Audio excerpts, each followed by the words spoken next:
Nós estamos em um culto especial de Natal que nós fazemos todos os anos, queridos, e é muito bom ter você conosco. Fico muito feliz pelo pessoal que veio de Bodocó, pessoal que veio de Trindade, né, prestigiar esse especial de Natal. Queridos, eu quero trazer como tema justamente o verdadeiro sentido do Natal. Desde de criança que nós crescemos celebrando essa data, passamos a crescer entendendo essa data, e muitas crianças crescem até olhando debaixo da cama no dia 24, para o dia 25, se tem ali um presente debaixo da cama, se tem algum presente em cima da cama, né? E as pessoas começam a entender o Natal pelo aquilo que ele não é, que é a figura do Papai Noel. E quero que você entenda uma coisa: Papai Noel não tem nada a ver com o Natal. Amém? Repita comigo: Papai Noel não tem nada a ver com o Natal. O Natal não é dele e não é para ele, e ele está aí de intrometido com aquele saco, roubando o verdadeiro sentido do Natal. Porque o verdadeiro sentido do Natal chama-se Jesus Cristo de Nazaré. Porque a palavra, o Natal em si, o que é o Natal? O Natal é a data comemorativa do nascimento de Jesus. Só existe o Natal porque Jesus nasceu. E se você observar muitos filmes de Natal que é lançado desde de novembro, nem fala de Jesus. É o espírito natalino, é Papai Noel, é Rena Trenó, sei lá, um duende, sei lá como é o nome lá, e os ajudando Papai Noel, mas você não vê a figura principal, que é Jesus. É como se no dia do seu aniversário fosse celebrado outra pessoa. E é assim que acontece. O Papai Noel, ele tenta roubar o Natal dos cristãos, porque Papai Noel não tem nada a ver com o Natal. Então não ensine isso ao seu filho. Você que é cristão, não ajude, né, com que o mundo roube o verdadeiro sentido e significado do Natal. Não ensine aos seus filhos sobre Papai Noel. Amém? Se você fez isso, peça perdão a Deus, e a partir do ano que vem já ensine correto. Se você der o presente de Natal ao seu filho, diga que foi Deus que proveu. Amém? Então, para entender o verdadeiro sentido do Natal, nós precisamos voltar muito. Coloca meu tempo aqui, por favor, senão eu vou ficar perdido igual domingo passado e pregar quase 2 horas aqui, igual eu preguei. Eu preguei quase 2 horas, foi assistir a ministração. Ixi, quando olha o tempo, aí 1 hora e tanto. Misericórdia, Jesus. Não pode falar tanto assim, não. Então eu preciso do meu guia, que é o meu tempo. Então, para entender o verdadeiro sentido do Natal, nós precisamos voltar um pouco atrás. Bem atrás, precisamos chegar lá no Éden. Nós sabemos que Deus criou os céus, Deus criou a terra, e Ele plantou um jardim em um local chamado Éden.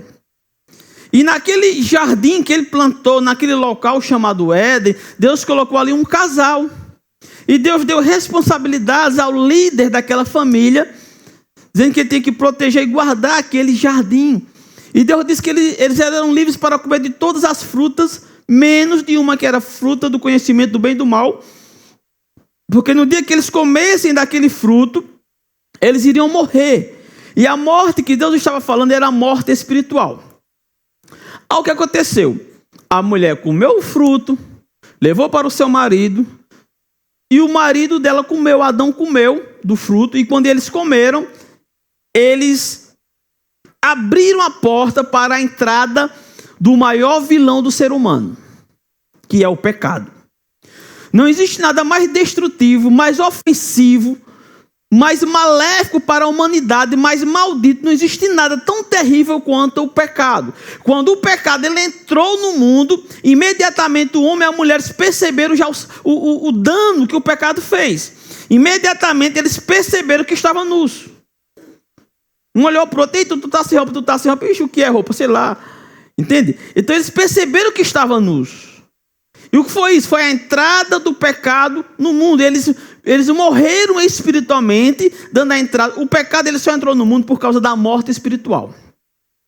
A morte espiritual é a separação entre Deus e o homem. Então, quando eles comeram, eles morreram espiritualmente, ou seja, se desligaram de Deus, passaram a ter a natureza do pecado. E isso aí, o pecado entrou no mundo, e junto com o pecado vem morte, dor, tristeza, angústia, ansiedade, depressão, pânico, todo tipo de doença que existe no mundo, todo tipo de mal, todo tipo de mazela, todo tipo de anomalia que existe na natureza, existiu por causa da entrada do pecado. E quando Deus apareceu, e aí o que aconteceu? Quando o homem percebeu a sua nudez, o homem percebeu a sua vergonha, foi tudo por causa do pecado. E aí, quando eles viram que estavam nus, foi que eles criaram uma religião que busca cobrir o seu próprio pecado. E aí eles fizeram o quê? Eles pegaram as folhas e se cobriram, né? Cobriram as partes, né, do seu corpo com aquelas folhas, para quando Deus chegasse, eles não estivessem despidos diante de Deus. Mas só que, como toda religião, a religião de Adão também não funcionou. Quando Deus chegou no jardim, Adão e Eva, quando ouviram a voz de Deus, se esconderam, fugiram da presença de Deus, porque eles se achavam indignos de estar diante de Deus. E Deus chamou Adão: cadê você? Ele disse: Senhor, ouvimos a tua voz, quando ouvimos nós nos escondemos. Aí Deus disse: por que você se escondeu? Ele disse: porque tive medo. Deus: medo? O que é medo? Você não foi criado para ter medo. E desde que o pecado entrou no mundo, o homem passou a ter medo de Deus, o homem passou a viver debaixo de condenação e vive até hoje debaixo da desgraça que o pecado traz à humanidade. Então Deus olhou a situação do homem, a situação era terrível. E aí Deus perguntou: por que você comeu? Aí o homem já demonstrou uma mazela que o ser humano tem, que é não tomar posse de suas responsabilidades, mas sempre terceirizar, procurar algum culpado. Ele disse: não, eu não tenho nada a ver com isso. Ó. A mulher que você me deu, eu estava tão bem só, você me deu essa mulher, ó, por causa dela que você me deu, eu comi. Deus, e você, mulher? Foi o que aconteceu? Não, a serpente, ela já jogou na serpente. E quando jogou na serpente, aí Deus trouxe juízo. Deus trouxe juízo para o homem, Deus trouxe juízo para a mulher, e tem aqui a profecia do Natal. Coloca, por favor, aí na RA, Gênesis capítulo 3. Gênesis capítulo 3, versículo 15. Olha o que diz aqui, ó. E aqui nasceu a profecia do Natal, que foi a promessa de um descendente da mulher. Porém, inimizade, isso é Deus falando com a serpente, porém, inimizade entre ti e a mulher, entre a tua descendência e o seu descendente, este ferirá a cabeça e tu ferirás o calcanhar.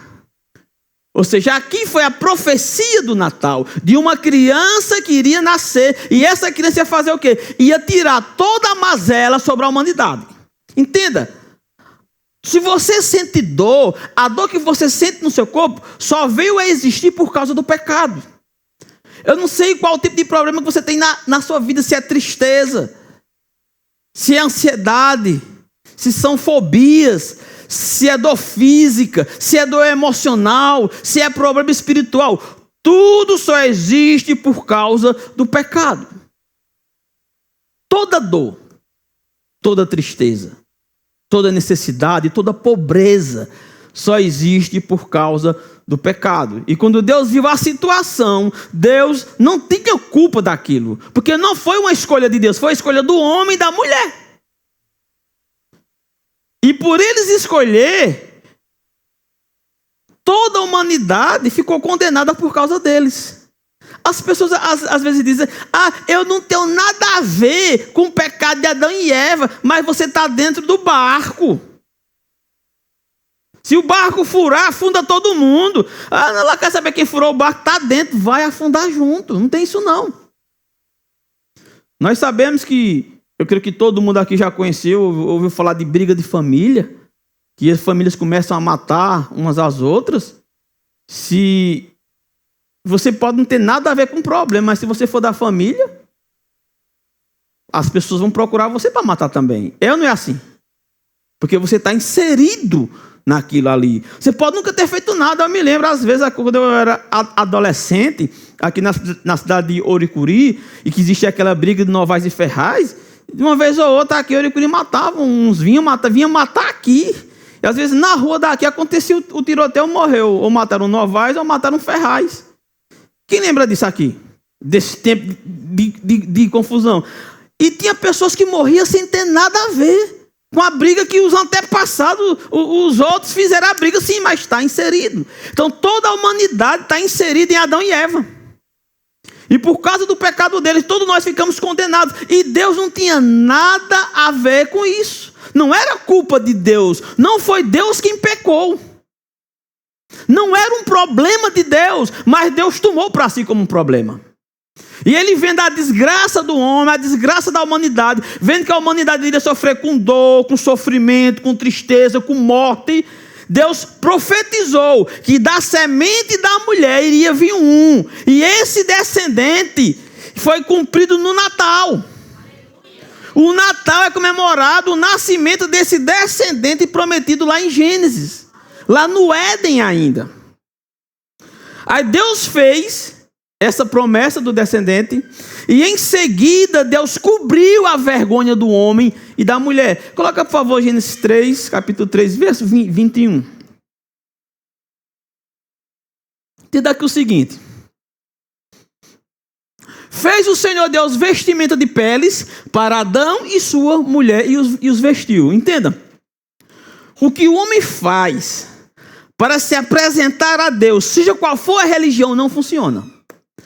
Eu não sei de qual religião você faz parte, qual religião você é inserido, ou o quanto religioso você é, mas a religião sempre falhou e sempre irá falhar. A religião sempre vai tornar o homem digno diante de Deus e culpado diante de Deus. Nunca funcionou. Aí Deus proveu a morte de um animal, porque um animal morreu para cobrir a vergonha de Adão e Eva. Então, foi feito no Éden ali um sacrifício de animal. Lá no livro de Apocalipse, a gente vai ver lá que animal era esse. Aí lá revela que foi um cordeiro que foi morto desde a fundação do mundo.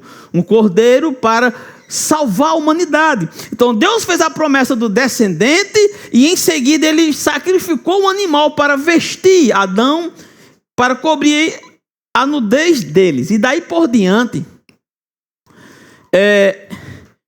Adão entendeu e aprendeu a questão do sacrifício. A partir dali, quem quisesse chegar diante de Deus, oferecer algo a Deus, ofertar algo a Deus, precisaria sacrificar animal. Derramar o sangue de um animal para cobrir o seu pecado. E a Bíblia deixa claro que sem derramamento de sangue não há remissão de pecados. E a promessa foi feita sobre o descendente. E aconteceu o quê? Então Adão foi ali, aprendeu a questão do sistema de sacrifício, e ele teve a responsabilidade de ensinar aos seus filhos e toda a sua descendência que para adorar a Deus, para ofertar a Deus, para chegar diante de Deus, deveria ser com sacrifício de animal. Aí o que aconteceu? Você já vê Adão, ou você já vê os filhos de Adão e Eva, Caim e Abel, quando foram chegar diante de Deus, fazer o sacrifício. Caim e Abel foram adorar a Deus. E para adorar a Deus, teria que ser com derramamento de sangue. Então Abel ofereceu ali a oferta a Deus, que foi por meio do derramamento de sangue para cobrir o seu pecado. Caim quis inventar. Caim é desse povo que gosta de trazer a moda diferente, uma coisa diferente. Ah, você é muito ultrapassado, Abel. Eu vou mostrar algo diferente aqui. Não. O que Deus exigia era o sacrifício de animal para cobrir o pecado. Por isso que Caim não foi aceito sua oferta. Aí depois a geração de Adão não cumpriu o derramamento de sangue para cobrir o seu pecado.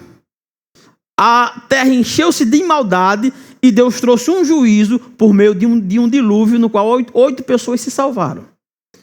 E quando Noé, junto com sua família, saíram da arca, a primeira coisa que eles fizeram foi derramamento de sangue. Eles mataram animal para poder adorar a Deus e cobrir o seu pecado por meio do derramamento de sangue. Isso a Bíblia deixa claro, amados. Não existe remissão de pecados sem o derramamento de sangue. Então, aquele povo, para adorar a Deus, eles precisavam sacrificar animais. Precisavam está ali constantemente sacrificando animais.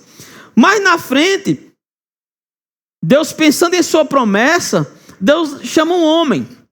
A Bíblia diz que Deus chegou para um homem chamado Abrão e disse: Abrão, sai da tua terra, da tua parentela, para uma terra que eu te mostrarei.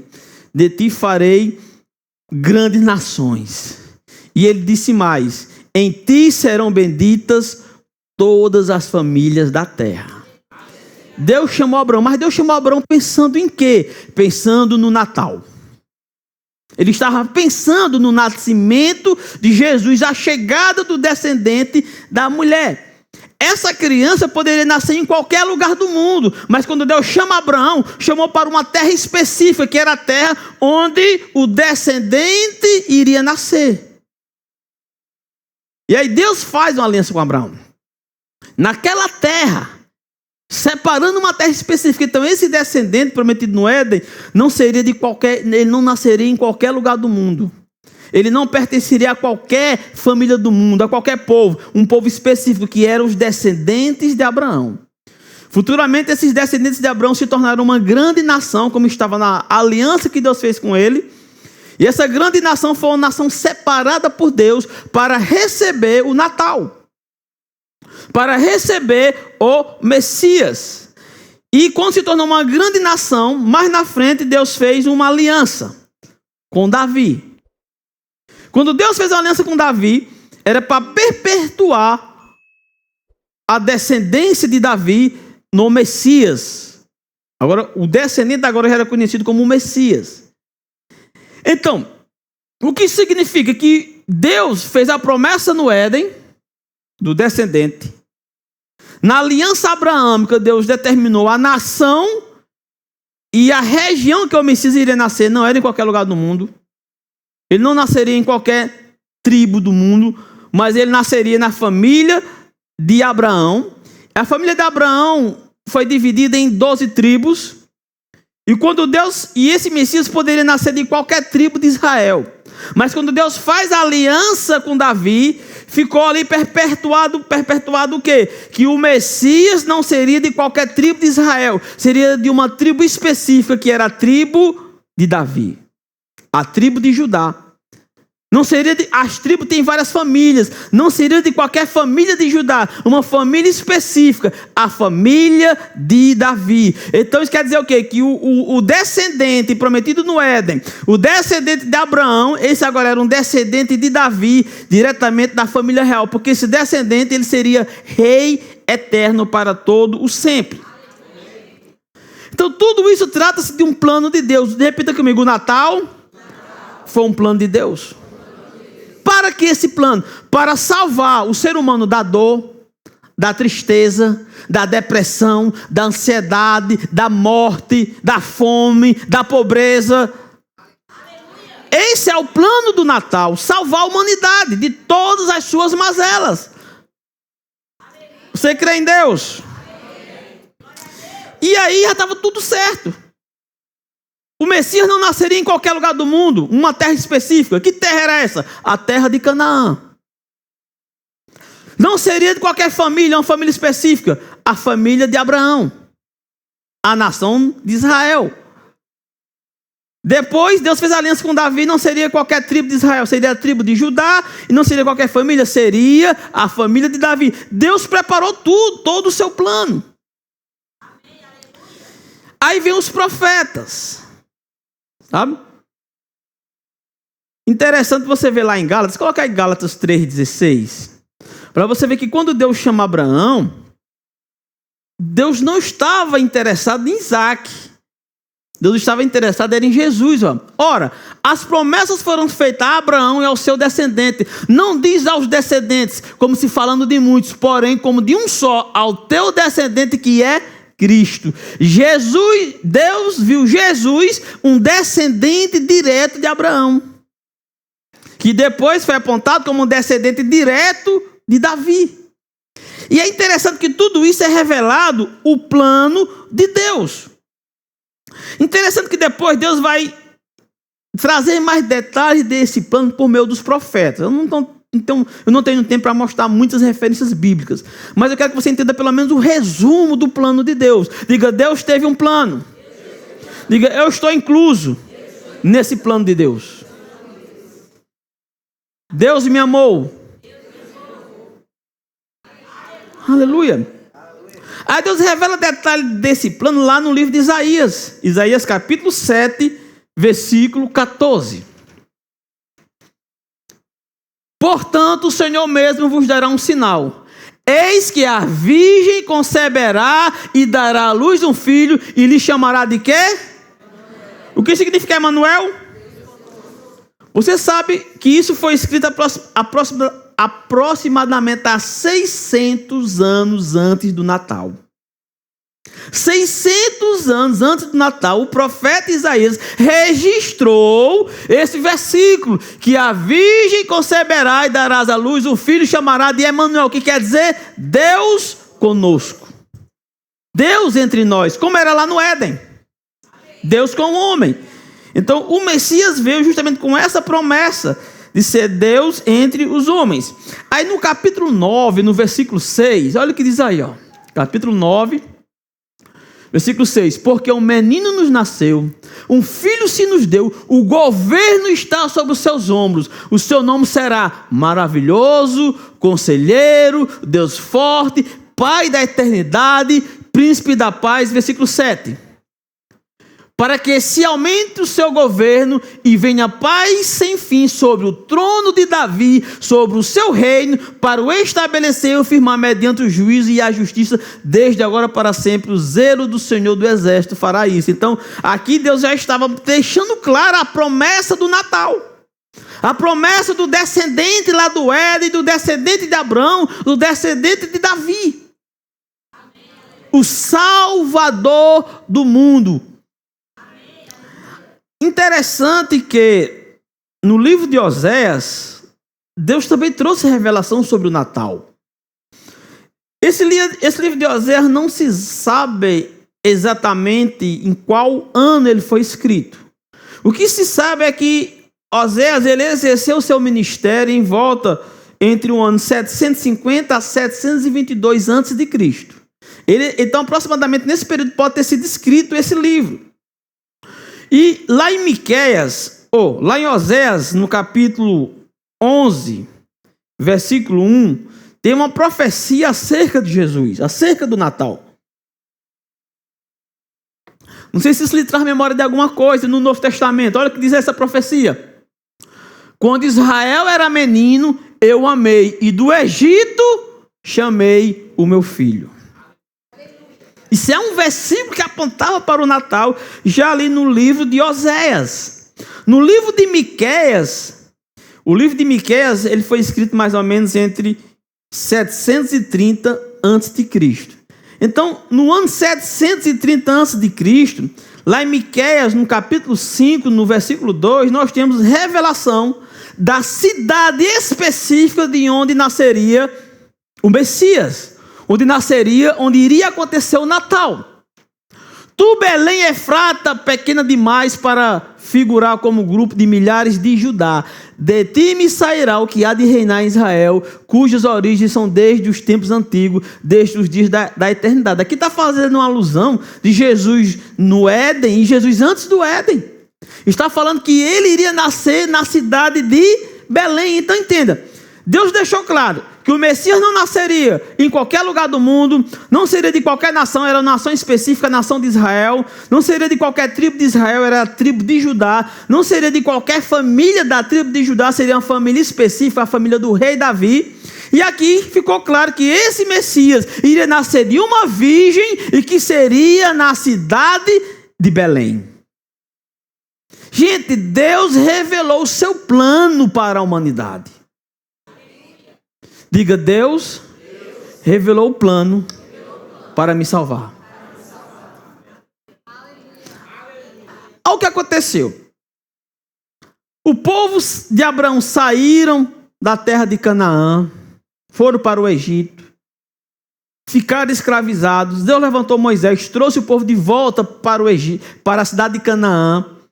Ali Moisés morreu, Josué assumiu a transição da liderança do povo e Josué, junto com a nação, tomou posse da terra onde o Messias deveria nascer. Eles tomaram posse ali da terra, justamente com Josué. E antes de Josué tomar posse da terra, Deus fez uma aliança com eles, dizendo que se eles entrassem e guardassem os mandamentos de Deus, eles iriam permanecer na terra em paz e para todo sempre. Eles entraram na terra, não cumpriram os mandamentos do Senhor, viraram as costas para Deus. Deus levantou vários profetas dizendo que se eles não se arrependessem dos pecados, Deus iria expulsá-los da cidade. E eles não deram ouvido. Depois Deus levantou o profeta Jeremias dando o ultimato. Olha, é o seguinte: ou vocês se arrependem dos pecados, ou Deus vai expulsar vocês da terra e destruir a cidade. Eles não obedeceram. Aí foi o que aconteceu? Veio Nabucodonosor, destruiu a cidade, destruiu os muros da cidade, matou muito povo lá de Deus, e outros fugiram, outros foram levados em cativos. Então a cidade ficou destruída, com os muros no chão, totalmente humilhada e devastada pelo rei da Babilônia. Olha o que aconteceu. Quando os muros estavam derribados, lá em Daniel, no capítulo 9, verso 25, temos uma profecia importante acerca do Natal. Daniel, capítulo 9, verso 25 diz: olha, sabe e entende, desde a saída da ordem para restaurar e para edificar Jerusalém, até a ungido o príncipe, 7 semanas e 62 semanas as praças e circunvalação se reedificarão, mas em tempos angustiosos. Entenda uma coisa. Aqui é uma profecia que foi dada no tempo de Daniel, quando a cidade estava destruída. E essas semanas aí não são semanas de dias. Na profecia, ela trata-se de semanas de anos, porque o povo judeu tinha semanas de dias e tinha semanas de anos. E essa semana de anos está nessa profecia. E quando diz 7 semanas são 49 anos. Ele disse: olha, presta atenção. A cidade está destruída. Quando sair um decreto para reedificar a cidade, você conta 49 anos. Depois dos 49 anos, você conta 62 semanas. Essas 62 semanas correspondem a 434 anos. O que é que ele quer dizer com isso? Olha, preste atenção. A cidade está destruída. Quando sair a ordem, conta 49 anos para a reconstrução da cidade. Depois dos 49 anos, você conta 434 anos que o Messias vai nascer. Deus disse exatamente quando ele iria nascer. Entenda, quando você vê na Bíblia, falando dos reis, dos reis não, a Bíblia não fala que eles são reis, dos magos, a Bíblia não diz que algum anjo disse para eles que eles tiveram revelação. A Bíblia só diz que eles estavam procurando pelo nascimento do rei dos judeus. Eu só quero entender que eles seguiram essa profecia.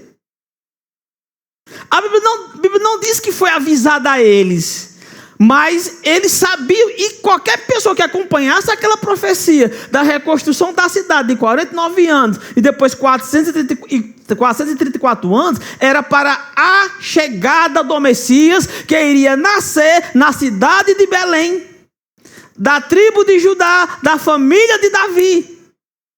Você está entendendo isso? Quando nós chegamos no Novo Testamento, olha só o que diz em Gálatas, capítulo 4, versículo 4. A fase final do plano de Deus. Vindo, porém, a plenitude. O que é que você entende de plenitude? O que é uma coisa plena? É uma coisa completa. Quando se completou tudo, todas essas profecias para a chegada do Messias, chegando à plenitude dos tempos, Deus enviou o seu filho, nascido de mulher, nascido sob a lei. Se cumpriu tudo. E chegou o dia do Natal.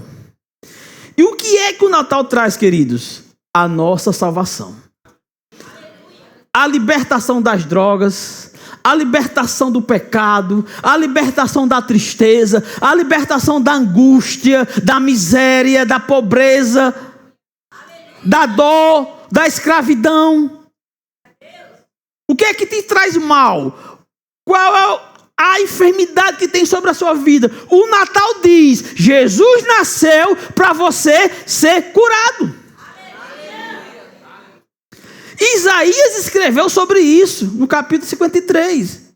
Ele disse: verdadeiramente, ele levou sobre si todas as nossas dores, todas as nossas enfermidades, e o castigo que nos traz a paz estava sobre ele. Ele nasceu para você ter paz. Ele nasceu para você ser próspero. Ele nasceu para você ser um vitorioso. Ele nasceu para você não viver mais na vergonha, para você não viver com medo de Deus, se escondendo de Deus. Ele nasceu para nos salvar. João escreveu sobre isso no capítulo 3, verso 16. Porque Deus amou o mundo de tal maneira que deu o seu Filho unigênito, para que todo aquele que nele crê não pereça, mas tenha. Entenda, Deus não tem os prediletos. Ele amou o mundo todo. Você está incluso no mundo todo.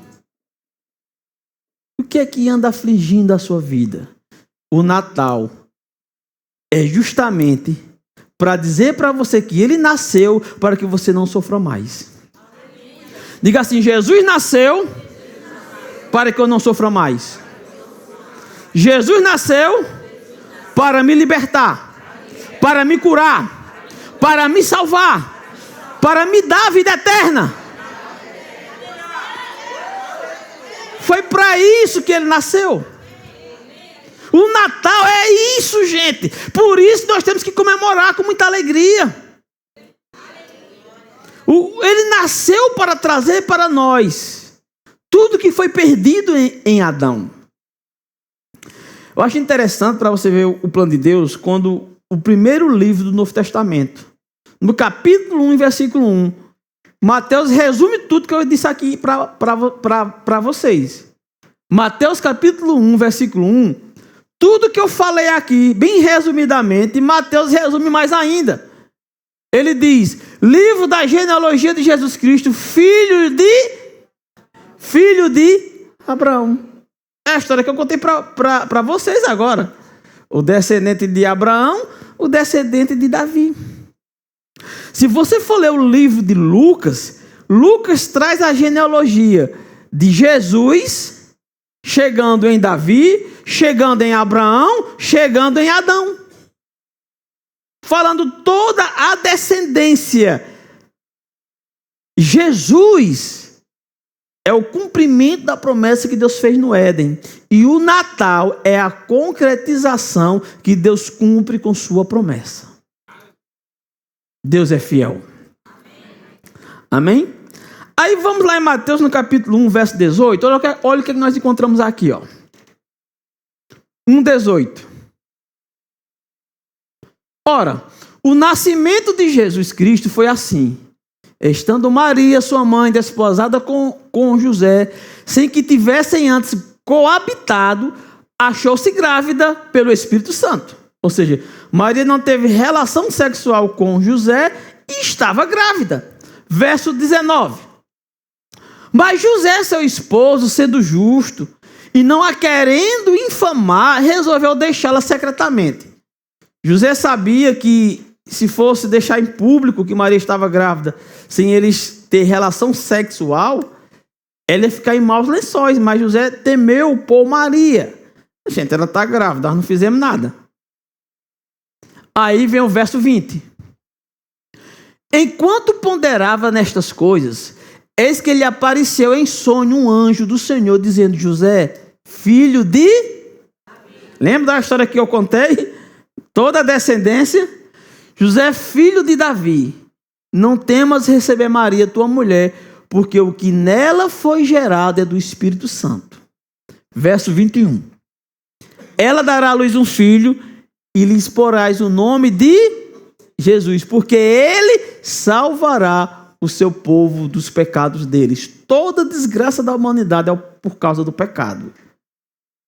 Toda dor, toda tristeza, toda solidão, toda angústia, toda insegurança, todo medo só existe por causa do pecado. E Jesus veio justamente para salvar o ser humano dos seus pecados. Aí vem o verso 22, que diz: ora, tudo isso aconteceu para que se cumprisse o que foi dito pelo Senhor, por intermédio do profeta. Verso 23. Eis que a virgem conceberás e dará à luz um filho. Lembra o versículo que foi lido lá no Antigo Testamento? Aí diz assim: e ele será chamado pelo nome de Emanuel, que quer dizer Deus conosco. Entende? O Natal foi o plano de Deus para tirar a humanidade do sofrimento e da derrota do pecado. Então, querido, nós temos que nos alegrar nesse dia. Nós temos que comemorar esse dia. Amém? Você está entendendo o verdadeiro sentido do Natal? Aí quando nós vamos lá em Mateus capítulo 2, versículo 1, capítulo 2, versículo 1 diz: tendo Jesus nascido em Belém, da Judeia, em dias do rei Herodes, eis que vieram uns magos, não é reis magos. Não existe essa palavra. As pessoas criaram essa palavra reis magos. Não existe reis magos. Existem os magos do Oriente a Jerusalém. E aqui eu vou dar um salto para economizar no versículo 5. Para economizar o tempo que está correndo. Em Belém da Judéia responderam eles, porque assim está escrito por intermédio do profeta. Ou seja, quando os magos estavam procurando o rei dos judeus, Herodes encontrou os magos e disse: olha, se tu encontrar ele, tu volta e diz para nós que tu encontrou, que eu quero levar presente para ele também. Aí quando os magos foram lá, que encontraram a Jesus, Mateus 2:2, coloca aí, versículo 2. Perguntavam: onde está o recém-nascido rei dos judeus? Porque vimos a sua estrela no Oriente e viemos para adorá-lo. Vocês viram no Teatro das Sombras aqui, que a estrela estava guiando os magos, justamente para guiar eles até Jesus. Aí vem o versículo 10, só para resumir a história. E vendo eles a estrela, alegraram-se com grande e intenso júbilo. Ou seja, eles se alegraram porque iriam conhecer o Salvador do mundo. Entende? Versículo 11. Entrando na casa, viram o menino com Maria, sua mãe, prostrando-se o adoraram e abrindo seus tesouros, entregaram-lhe suas ofertas, ouro, incenso e mirra. Entenda? Jesus, ele nasceu numa manjedoura, não foi por causa da pobreza. Jesus nasceu numa manjedoura porque não tinha vaga em nenhum hotel. Nenhuma pousada da cidade tinha vaga, porque a cidade estava cheia por causa que eles tinham que se inscrever, estava reescrevendo ali o censo de toda a população. E aí não tinha lugar. E aí o dono da pousada disse: olha, tem um estábulo aqui. E ela se deitou ali e ali nasceu Jesus. Não porque ele era pobrezinho de marré, que não tinha nem onde repousar a cabeça, não. É porque não tinha vaga e ela estava já para dar à luz. Ele nasceu no estábulo por conta disso. E ao nascer, Jesus já recebeu logo de cara ouro. Quantas pessoas nascem recebendo ouro logo no dia que nasce? Pouquíssimas pessoas já recebem ouro de presente. Entenda? E ali foi o Natal. Eu só quero que você saia daqui entendendo o verdadeiro sentido do Natal. Não é Papai Noel, sabe? Não é... O Papai Noel deve ser uma criação do comércio para vender presente. Mas o verdadeiro sentido do Natal chama-se Jesus Cristo de Nazaré, que nasceu para você ter vida e vida em abundância.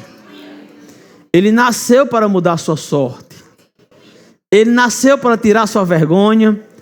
Ele nasceu para fazer com que você tenha acesso a Deus. Ele nasceu, querido, por isso nós temos que comemorar esse dia. Sabe, não se sabe ao certo qual foi a data exata que Jesus nasceu. Essa data já mudou várias e várias vezes. E depois ficou estabelecido ser no dia 25 de dezembro.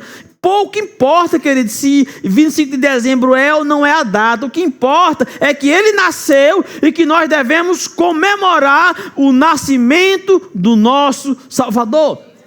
Ficamos felizes por você ter acompanhado mais uma de nossas ministrações. É uma alegria ter você conosco. Queremos aproveitar para te convidar a conhecer a nossa igreja. Confira a nossa programação de cultos semanais e faça-nos uma visita. Estaremos de braços abertos para compartilhar momentos de fé e comunhão com você.